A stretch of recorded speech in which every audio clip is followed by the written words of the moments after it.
अम्मी की तो बातें भी तेजाब की तरह है, रूह तक जल उठी है। तो फिर तुम ही बताओ मैं क्या करूं? वो माँ है मेरी, उन्हें मना नहीं कर सकता मैं, उन्हें घर से निकाल। अरे अल्लाह ना करे, कैसी बातें कर रहे हैं आप? मैंने ऐसा कब कहा? तो फिर तुम बताओ मैं क्या करूं? क्या चाहती हो तुम?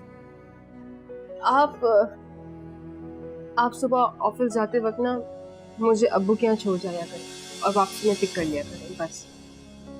यूं फरार होना तो किसी मसले का हल नहीं है ना। यासिर, अभी मुझ में इतनी हिम्मत नहीं है कि मैं अम्मी का मुसलसल सामना करूं। मैं उनसे कोई बदतमीजी नहीं करना चाहती हूँ, तो समझने की कोशिश करें ये बात।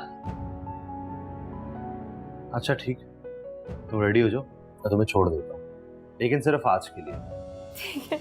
चल भाई, जोरू के गुलाम, बिठा के आ मुझे हैदराबाद जाने वाली बस में। माँ आप क्या कह रही हैं? मैं तो समझा था कि आप मेरे साथ यहीं पे रहेंगी, लेकिन आप जाने का कह रही हैं। हाँ रह सकती हूँ, एक शर्त पे रह सकती हूँ, अगर ये लड़की यहाँ ना रहे तो।